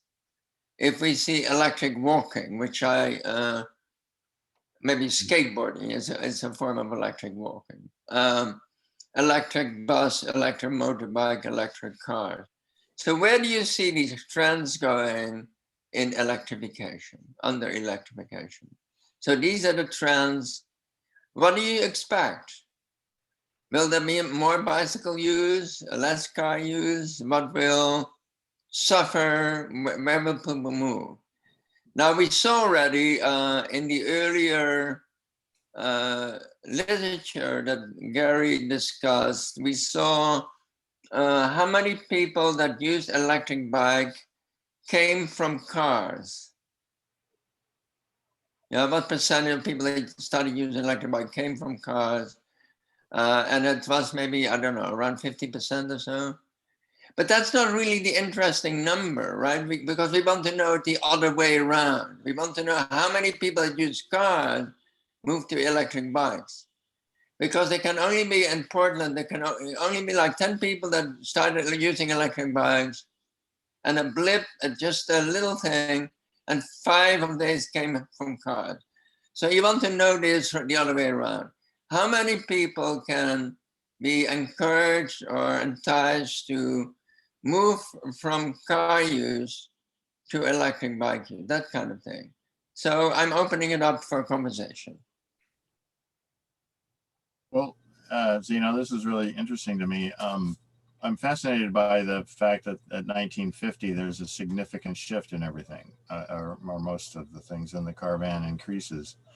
I'm also aware that in deciding an answer to your question, I would say, what are sort of the economic and industry related reasons for the changes that you see in this graph? And, you know, we can say, oh, we would want to shift to bicycles, but if the industry is fighting it, like, you know, at one point the tire industry, you know, kind of eradicated mass transportation in LA, for instance. And I'm wondering, you know, did that happen around 1950? I mean, what other factors were at work? You know, I can answer part of that. If Britain is the same as the United States, and I got it out of this book when I read this book, it was the result of World War II. And the United States, the GIs all went off to fight the war, and they came back. Basically, all of the transportation manufacturers were now making tanks and airplanes and whatever else. And everybody had moved. I think the number was 30% of vehicle miles traveled dropped during the war. And the reason was there was a move from the private vehicle to buses and trains as part of the war effort. And coming back, the government, the US government, was afraid that there wouldn't be employment for all of the GIs. And so what they did was they fostered the automotive industry artificially and made it so that everybody wanted an automobile. So they would have more jobs for all the GIs returning to the US. And so that moved everybody out of buses and trains and back into cars because the government consciously did that. It went out of its way with promotions and other things in order to make it that industry would happen. And that is probably the bump around 1950. I was wondering the same thing when I saw it, but having read this book, that's part of what they describe here. Yeah, and so when I mentioned Amsterdam as being a city that took up more biking in the last 30, 40 years, if you look at the details of that, it was a very conscious social movement that came from the base. So there were widespread demonstrations in response to like kids that had been killed by car traffic. There were demonstrations against extending highways through cities. That's something that we have done here in the country. Yeah, so that is not something that happened out of itself or even happened because politicians wanted to do that. It was because of action by people on the ground that demanded a form of transportation that they felt was more in tune with their lifestyle and the way they want to interact with each other. My sense is that the electric car will increase the modal node of cars. That's kind of what I believe, because of the convenience and yeah, it fits in the lifestyle. And I have another little thing about that in a minute, but I feel it fits. It becomes more green to drive the car now, and so people, we could kind of look at that issue. Do people that have electric cars tend to drive more than people that have an internal combustion engine? Is it cheaper to drive the electric car? Yeah, that is touted sometimes. So my sense is that the electric car will increase the modal share of car, private, personal transportation. I would agree with that, Zeno, but I also think that electric bicycling and electric walking might kind of increase as well. And I've been kind of curious about what we might see on bike routes and bike paths in the future in terms of, especially in terms of commute. Commuting is something you do as an individual, and all your other transport is done more socially, it seems like. Yeah. If it's any, I would say if it's any indication of what the future is, the community that we live in down here is, it's relatively small. And we have 2 schools that are, they're not huge, but I would say that the kids that don't walk to school and don't have their parents drop them, them off, I would say probably half of them, half the bikes that are sitting out there are electric now. Huh. And it's like all these, the growing population is taking advantage of this electric mobility platform. And I can, I see that growing exponentially as they get older, having, it's kind of like growing up with a cell phone, right? It's like they've grown up on this bike, and, of those that are electric, many of them are not pedal assist. They're getting these fat tire bikes that have a throttle, and they're riding those to school. And so, that early generation, as they go out and get jobs and start exploring more, I can see that platform being, major growth for that, in that segment. Yeah, and so this statistics here looks at how to get to work, right?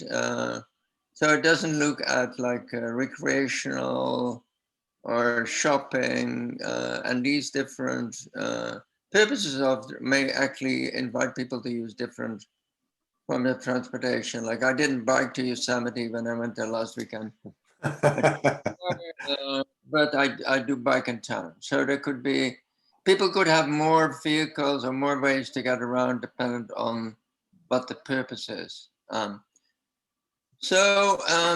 Yeah, so these were, so this is kind of a term that I came up with, and the term is embedded transportation. So it's the transportation that is embedded in your lifestyle as a consumer. It's the products, the services that you use. We know the term embedded emission. Yeah, embedded emissions are kind of the inspiration of this term of embedded transportation. It's the emission that are used to, or that are emitted during the production of a consumer product. And there's a whole issue here about who's responsible for them. So right now, the way emissions of countries are counted is not by who is consuming these emissions, but who is producing these emissions. And similarly, you can think about embedded transportation as a concept that you can use to understand your life better. I mean, normally we think about our moving around, our mobility in a too restricted way, I believe. We think about, oh, we never left home. But at the same time, people delivered things to us. So our lifestyle that we have, the products that we got in delivery, have an embedded transportation in them. Yeah, so in some products it's very complicated. Yeah, like an electric car, the parts come from different parts of the world, the assembly happens somewhere, the raw materials come from different parts of the world. So it's a very complicated issue, excuse me, to think about this this embedded emission, transportation. But I think it's a useful thing to keep in mind that when you talk about transportation, you also want to see, well, what is kind of behind that transportation. You're all familiar with carbon counter, and carbon counter has a little window in that issue, because in carbon counter, you can kind of manipulate or personalize the data to, for example, if you have 100% electric, your electric car becomes more in line with the 2050 climate targets. But if you use the average electric that is produced partially by natural gas, partially by coal power plants in the United States, you actually have an embedded emission in your driving around. Yeah, there's something behind that. You may feel virtuous because you have no emissions at the end point, but there's certainly the embedded emissions. And so if you look at carbon counter and you give yourself the 100% electric from solar or winds, you give yourself a factory that uses 100% electric to make the car, 100% solar electric to make the car, there is still a residual climate impact of that vehicle. Yeah, so no vehicle in carbon counter will show you zero net emissions if you include this issue of embedded emission. So that's, I think I advise you to kind of go back to that carbon counter and play around a little bit. And it certainly shows that if you have an electric car and you don't, you buy your electric from the grid and the grid is not that clean, your electric car may perform worse than a car that is like a hybrid. Yeah, so you can play around with that. And so to make sure that you have 100% green electricity is very important. Okay, who recognizes this situation? We all do, right? So this was this ship that kind of got stuck in the Suez Canal. And it's kind of, it's part of this embedded transportation, because this is a cargo ship. Yeah, it has a lot of stuff that you will see maybe in 3 months that you ordered online that is made in Southeast Asia or China. So there are these enormous embedded transportation in the world. And this is a little map that shows where things are going. Yeah, what are the prevalent routes of cargo ships in the world? And how, yeah, so it shows you that there's a lot of transportation going on in the world that is kind of that for us shows up as embedded transportation. And if you think about mobility, not just as material goods, but also as information, this is another map that shows you the cables that we have in the ocean, and that actually most of the information flow in the world still goes in these undersea cables. So that's another form of embedded transportation, embedded mobility. So when you use, so right now we're here, we communicate with each other, we feel at home, we feel local, but actually there's a lot more going on in terms of behind our activity is a lot of things going on in terms of moving things around in the world to make that happen, to make that possible. So, and a quick question for a conversation. What is the potential for social interaction you feel if you walk, if you bike, if you use train, tram, bus, or metro, if you have a shared car or a one-person occupied vehicle? Who has a little story that shows you that you maybe in the last week or so had a social interaction that was tied to one of these modalities?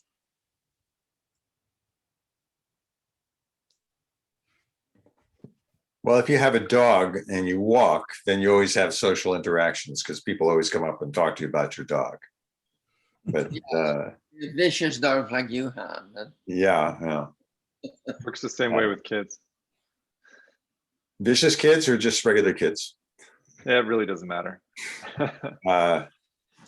The one, it wasn't last week, I like the train because on the train, I find you have social interactions on the train. And if you're going on a longer trip, there's always a place to go get something to eat. People sit there and they drink and they end up talking and having Coke or whatever else, or looking at the view out there.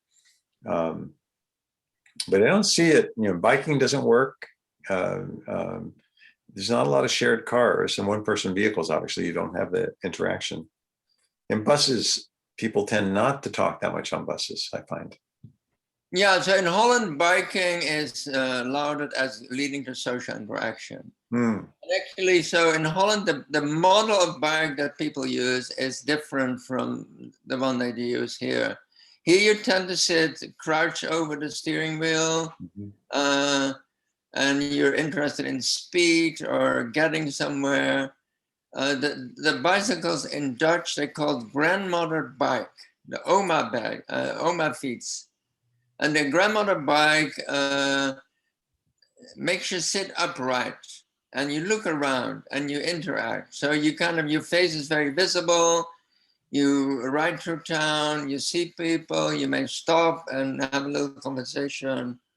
It's not focused on speed and getting somewhere in general. Obviously, there are people that do this for recreational sport, but the biking that is used on a daily basis to get around town is thought to be leading to social interaction. But it depends on the model of bike. I'll say I had the same experience when I was in Australia riding a bike around. I guess it was an upright mountain bike, but just the ability to pull over and talk with people, and the fact that people there are less afraid of random interactions made it a very social experience. Yeah, so I think your point is well taken, that it's not just a matter of like the kind of bike, but also the existing social milieu, right? That your activity is in.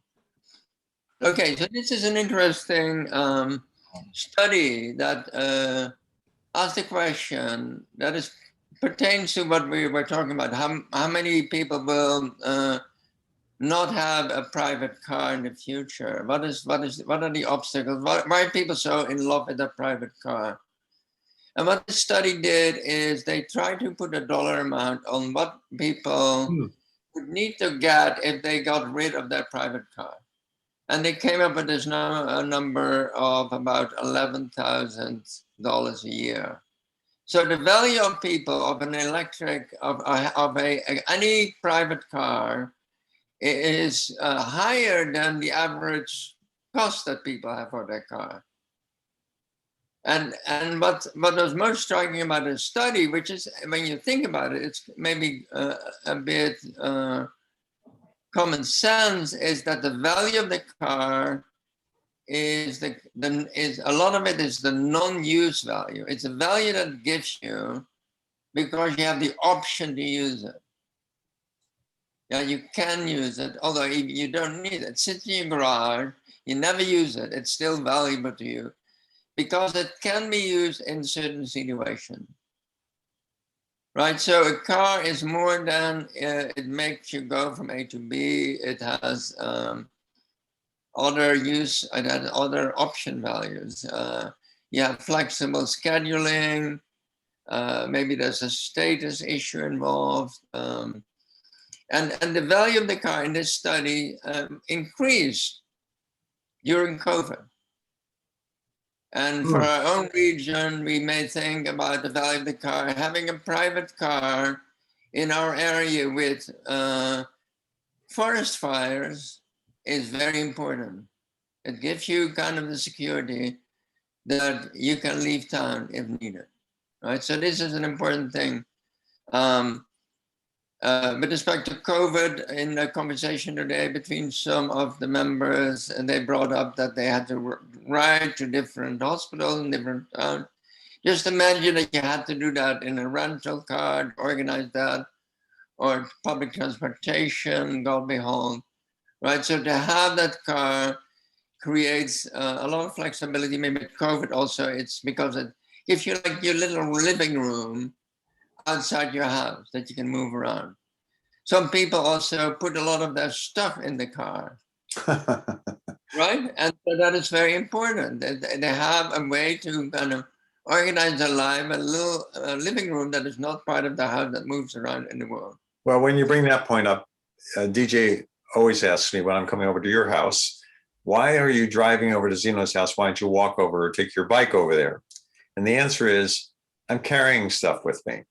And so the reason I always find the car is used, in Europe, we didn't use a car at all, right? Because buses, trains, whatever, that took care of everything. In fact, we always had a cart. We could take our stuff around with us. You dragged it behind you, which we don't do here.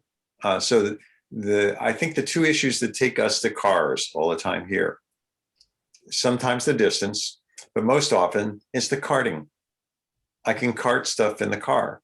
And I was going to mention that whole concept of the light electric vehicle, if it got adopted, probably solves that, because the things that you cart are not that big in most cases. And then the only thing you need after that is access to another vehicle when you need that access. When I got my first production, my second production EV, when I bought the Leaf, I asked the dealer if they would, why didn't they have a service to loan you a 400-mile car when you needed one? Then they sell a whole bunch more 80-mile Leafs. Yeah, so this was kind of a funny little thing in this study. How is the value of your car compared to other things you value? I think people most value having a toilet in their home.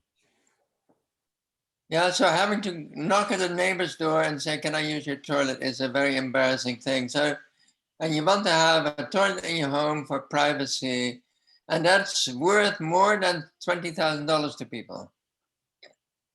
So they would rather keep that toilet than getting $20,000, right?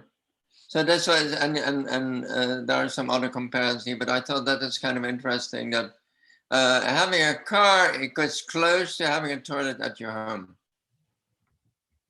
according to the study. Now it's a new study, that methodology a bit new, so. Can you explain how to read this? I mean, I'm confused a little bit how to read this graph. Well, the baseline is earning $100 less. That's the baseline. So that's where this utility moves from one side to the other side. So no toilet in the home has more this utility than earning $20,000 less. Oh. More this utility and no access to a personal car. And so you go down, and then you get, so having no access to buses, to a personal bike is, people rather give up the access to buses than $100 a year. Now, and there's a lot to say about this, and I to critique this study or to ask questions, yeah, because did they look at people that had cars, right? Or did they look at everybody? Some people that don't have a car, would they value having no access to buses differently than having no TV in the home, that kind of thing? But that's how the approach is, that they ask you, would you rather do this and that, and then do it for 1,000 people maybe. and then the average. So for these people that had a car, having no access to personal car is almost as bad as having no toilet at the home. So that gives you kind of an idea about what it would take for people to give up their car. And so in conversation already, we said, well, maybe people add an electric bike for a certain local transportation. But for people to completely give up their personal car is very hard to sell for policymakers. And I think in this company, we feel that in our bones, right? I find it pretty depressing that no access to personal bike is way over on the right, whereas in some parts of the world, people really acknowledge the bicycle is hugely efficient, a lot of fun, and just a wonderful way to swoop around the universe. Yeah. Yeah, so we maybe another time we dig in a little bit more in this study and understand it deeper, but certainly it could be a study that looks only at people that have a car. And for these people, giving up their bike, even if they had one, may be less of an issue. So that kind of could show that people that have a car, they tend to use the car also for local transport. Right. So they wouldn't mind giving up the bike because it's just for like maybe recreational, something like that. Okay, so this is the thing that mobility and planning of cities is very closely related. Yeah. So when you look at the earlier slide, when you see the distance that people have, that they travel, that change in distance also is a change in the way the built environment was put together. Yeah, because in the beginning, people lived closer to their work and living, housing was proximal, yeah, was closer together. So the change in how we built cities is reflected in that distance. It's not just that people started traveling more to a similar spread of buildings and uses, but that whole thing has changed. So if we want to deal with issues of mobility, you have to marry and combine an understanding of how city planning goes and how transportation goes. And in one way in which that was done here in the county, an effort was made when the smart train was built. The hope was that that would lead to a new ways of build out of the county, that people would build certain dual use housing and work situations at the railway stations. And I feel we haven't really gotten that. I don't know what you feel about that. Anybody has an idea? Yeah, but that takes a long time to occur.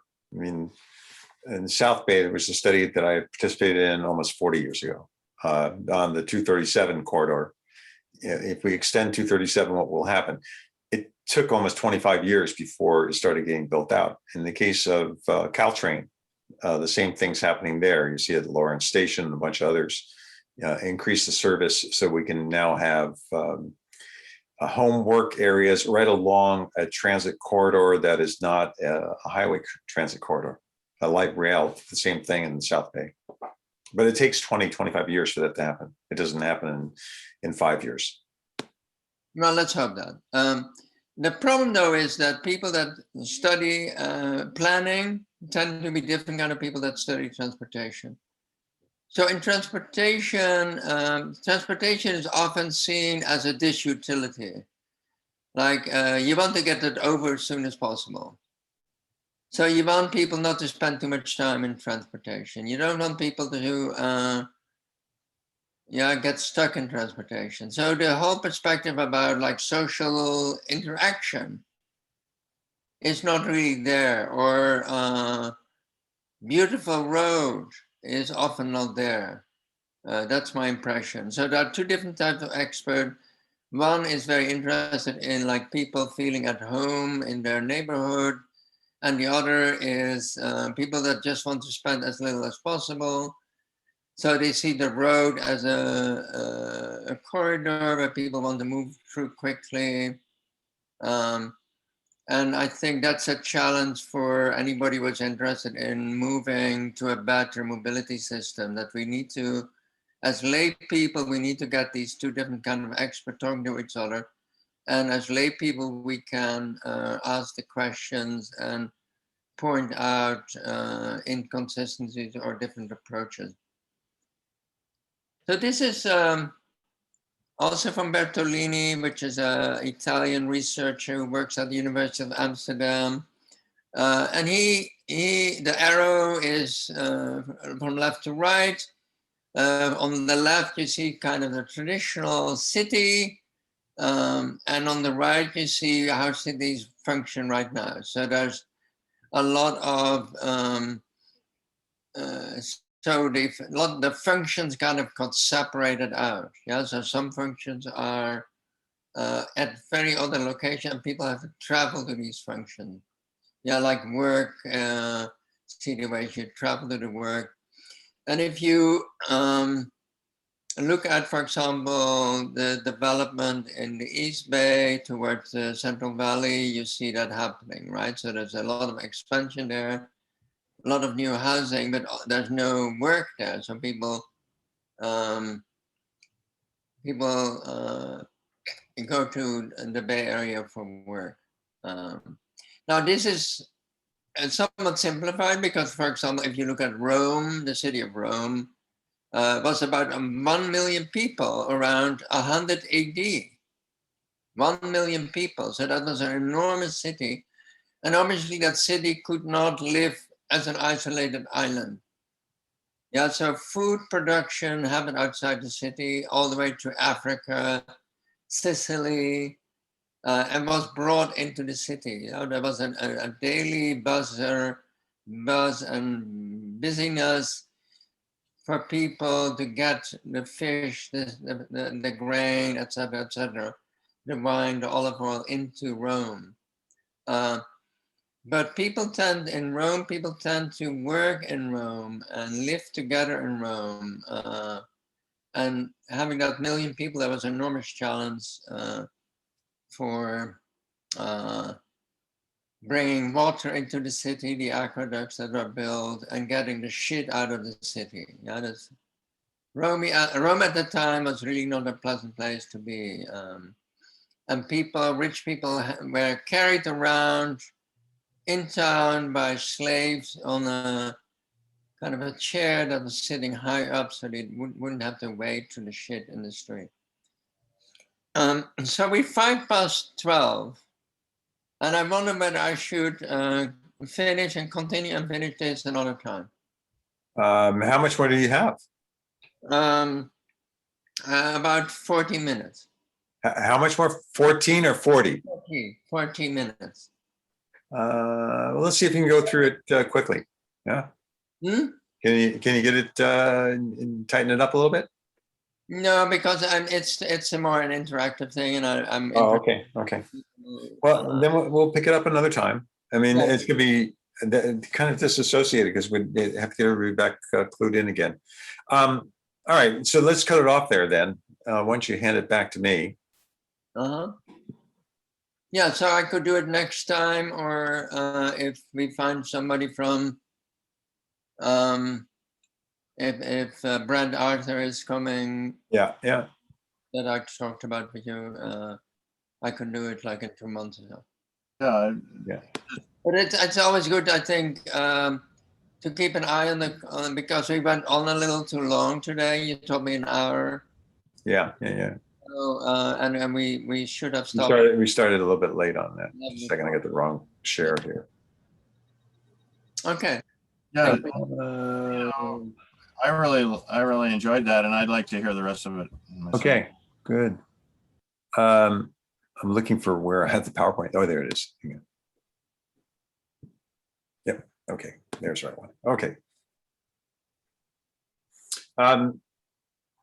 I've included one link here. A lot of these links are the same links. There's another one on unobtainium, an argument for using gas and oil, and why gas and oil are required. I was curious when I watched the video. David, did you send that to me, or did Al send? Who sent that to me? I forgot who sent it to me, but I looked at it and I go, well, a lot of the assumptions in this are incorrect assumptions. They're based on old technology, and this is why we shouldn't go all electric. But in the meantime, in the last month, of several presentations I've seen, both at Stanford, Carnegie Mellon, MIT, talk about issues with going all electric and how we need to address those issues and where the challenges are. And so this one is this is the over the top side saying we have to have gas. But other ones talk about, well, yeah, we need to do these things. And including Bill Gates's new book talks about this as well. So I thought it was an interesting contrast video, so I included that one. We don't have a presentation yet set up for the next one. If Brent Arthur or somebody from RCPA will give us a talk on what they're talking about on transportation, that'd be good. Alternatively, I can cover what was covered in the CARB webinar this last time. There were a lot of interesting things that CARB did a great job talking about how are they going to support environmentally sound. There were two sections. One had to do in general with CARB issues. The other 3 hours were on transportation, including how do we service the vehicles, what are the different initiatives, and they were actually soliciting information from people as part of the webinar. What should we have as policy going forward? And they'll have another meeting in July, I think, to do the same thing. And Jerry, if that's a half, can we also cover Zeno's portion as well? Yeah, we might be able to do that. I have to look at it. What I have is the deck from CARB, and I'll look at the deck and see if I can. A lot of what they do a very good job in the audio because they cover things, and I hope I can remember the points they made because they're not always explicitly on the slides. But there were a number of takeaways from it which were non-intuitive, and they've done. I was impressed, and they've done a lot of study work. I mean, it's a really strong team. Jerry, can I make a quick comment on some of the Stanford talks? Yeah. I attend a lot of the energy seminars and the storage X, and yeah, just knowing about Stanford's funding, sometimes it seems like they're trying to include fossil fuels in the next step. They talk a lot about carbon capture and sequestration and all that. And so someone in another forum told me, well, if we DC fast charge connected all of our electric vehicles and use them for grid storage, that would totally shift our use of renewables and help us to get away from fossil fuels and even nuclear much more quickly. And I'm wondering if you've come across any information on that, or could include that in one of your presentations. I could, and some of it actually comes from Sonoma Clean Power, because part of what they have in Sonoma Clean Power is a program called Grid Savvy, where they will give you a charge station, and they'll actually pay you every month for having a charge station. And part of the agreement is that you need to allow them to control when your vehicle gets charged, or ultimately they can get charged back from your energy back from your vehicle. Their initial studies have found the following. If you take the math and talk about pulling from the batteries in the vehicles, the problem with it is the vehicles are most often not plugged in. In fact, they were surprised at how infrequently vehicles were plugged in, and you need to have something which is more predictable. And some of this also, you saw it in the Stanford, because I attend all the Stanford ones too. The one from February 12th, I think it is, someplace around there, is a talk about really about chemistry and the ability to distill the elements that we need from the minerals that we get. It will be many, many years before we can create enough chemical plants to do it. So we can build the battery plants. You can build a battery plant in a year, 2 years. It takes 7 to 8 years to build a chemistry plant, a chemical plant. And so they won't be able to ramp up fast enough for the number of batteries that everybody thinks we're going to have in cars. And even that wouldn't be enough for some of the storage. So I've got it from a number of different places. And I do see, they have way too many talks from Chevron. And Chevron is so far behind BP and Shell and everybody else who's thinking about alternate energy that it's a little hard listening to them. There's another talk from Chevron coming up in the next week.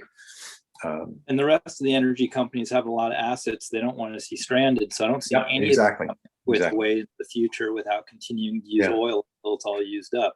Yeah, have you looked at Bill Gates's book? Is an interesting book, not because it's technically complete, but it's interesting because he covers the topics of environmental issues and energy issues in a very common form. And he was totally on carbon capture as a requirement, nuclear and carbon capture. Nuclear, I believe, as well, but carbon capture is he sees as being a necessary. And he talks about something called the green.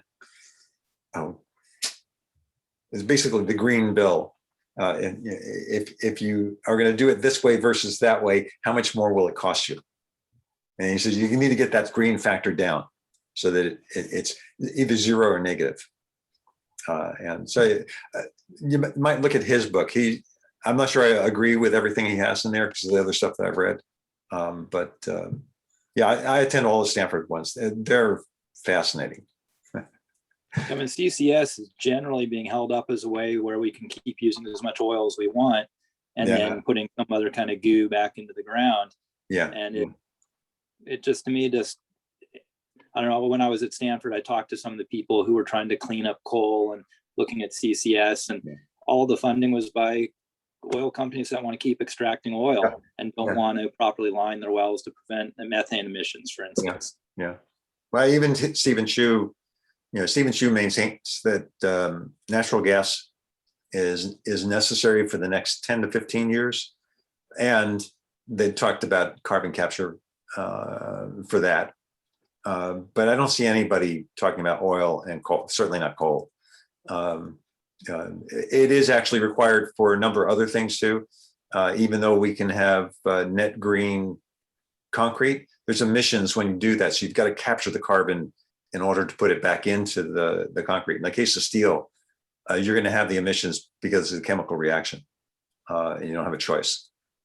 So anyway, so maybe I'll put something together. If somebody has another talk that they want to do, just send it to me and I'll schedule it. Okay. Jerry, one more thing about the DC fast charging grid leveling is there's got to be economic incentives for people to keep their vehicles plugged in and for them to have their batteries potentially deep cycled because of the perceived degradation issues. That actually was one of the things that I'll cover it in the CARB talk. I had never considered it before because CARB is making specifications for what electrical vehicle performance must be, which includes how many miles before you have to replace the battery or the degradation of the battery and maintenance, et cetera. And somebody asked the question, what if we have a vehicle to grid or vehicle to home? And are you counting that? And I wrote back to them saying, why aren't you doing this based on nameplate cycles? And you really should start thinking about EVs as being different than internal combustion engines. It's a different kind of vehicle that you're actually talking about. It's eventually they'll even look different, I believe. So that's it. I also think that this issue of being plugged in could be an occasion for pro-social behavior. So it could be a new way to give to charity. Yeah, so you have your battery used for that purpose. That the energy company donates a small fee to a charity of your choice. Or you can donate it to low-income customers of the energy company for having a special rate or something like that. Yeah, so I feel that this ability to network in that way with power can have other uses. get over When I go through the, like I said, the card presentation, I was surprised because I was thinking of these folks as being, government officials and whatever, but they really did some good study work and have pulled parts together. So I was kind of impressed. I'm looking forward to going to the next one as well. I'm going to cut it off here so that the video is not too long. Zeno, please send me your presentation so I can put it together with the deck. So if somebody wants to look at the deck instead of the video, or as well, get the links and stuff, I can have all it together. And with that, I'll say thank you all. And everyone. All right. Thank you. See ya. Thanks a lot. It was great.